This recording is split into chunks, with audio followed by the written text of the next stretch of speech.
বাংলাদেশের রাজনীতির অঙ্গনে আবারও আলোচনার কেন্দ্রবিন্দুতে নির্বাচনী জোট বা সমঝোতা ভিত্তিক নির্বাচনী কৌশল।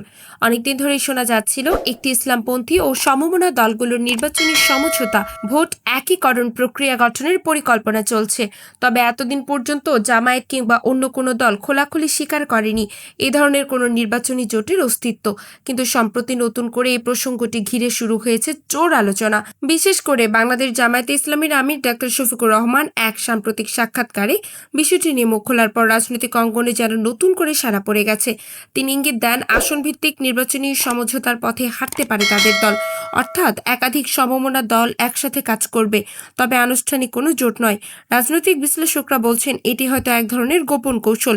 অন্যদিকে জামায়াত সংশ্লিষ্ট সূত্রগুলো বলছে বিষয়টি নতুন কিছু নয়।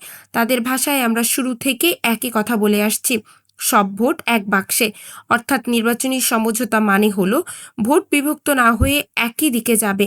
অনেকে আবার মনে করছেন এটা হতে পারে এমন এক কৌশল যার মাধ্যমে বিভিন্ন দলের আলাদা অংশগ্রহণ দেখিয়ে নির্বাচনকে অংশগ্রহণমূলক ও প্রতিযোগিতামূলক দেখানো হবে, যাতে ভোটারদের কাছে নির্বাচনটি গ্রহণযোগ্য মনে হয়।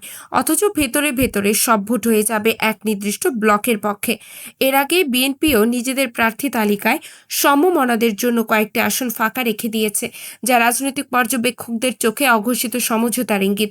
এর পরপরই আবার আলোচনায় এসেছে জামায়াতের নির্বাচনী প্রস্তুতি ও কৌশল। এ বিষয়ে জামায়াতের সেক্রেটারি জেনারেল মিয়া গোলাম পরওয়ার বিবিসি বাংলাকে দেওয়া এক সাক্ষাৎকারে বলেন, আমাদের সিদ্ধান্ত হলো প্রচলিত কাঠামোগত জোট নয়, বরং সমমনাদের সঙ্গে আলোচনার মাধ্যমে নিশ্চিত করা হবে যেন একই আসনে একাধিক প্রার্থী না হয়।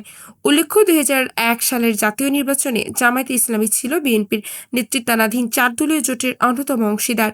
সে নির্বাচনে জোটবদ্ধভাবে ক্ষমতায় এসে মন্ত্রিত্বও পেয়েছিল দলটির দুজন শীর্ষ নেতা।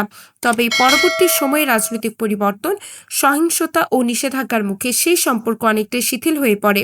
এখন আবার সেই পুরনো মেলবন্ধনের ছায়া নতুনভাবে দেখা যাচ্ছে রাজনৈতিক ময়দানে।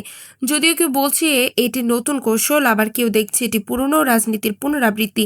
আগামী জাতীয় নির্বাচনের প্রাক্কালে ইসলামীপন্থী ও সমমনা দলের এই নির্বাচনী সমঝোতা সত্যি কোনো বড় রাজনৈতিক মোড় নিতে যাচ্ছে কিনা তা এখন সবার নজরে। রাজনীতি এখন এক নতুন মোড়ে, যেখানে নাম নেই জোটের, কিন্তু লক্ষ্য একটাই, সব ভোট এক বাক্সে। আতিয়া ফিফা, রাজনৈতিক ডেস্ক, জিরো টিভি।